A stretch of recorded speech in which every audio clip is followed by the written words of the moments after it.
How to redeem your Coinbase gift card. So if you want to redeem the gift card for your Coinbase account, it's actually quite very simple to do. All you have to do is go ahead and first of all launch the Coinbase application, and you'll be able to see this type of interface right here.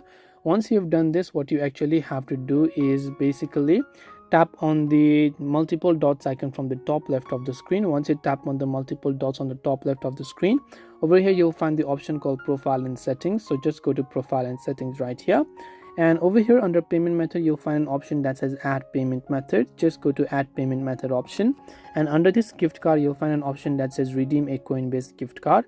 So just go to redeem a Coinbase gift card option. All you have to do here is to make sure to simply enter your card number and your pin code depending on your gift card. Then once done, tap on the preview option to redeem it. Now also keep in mind that you must complete the KYC process before you can redeem the gift code, which means you must have verified your account as well. So I hope that this video really helped you. If you have got any more questions, feel free to also leave them down below. Thank you for watching till the end, and see you in the next video.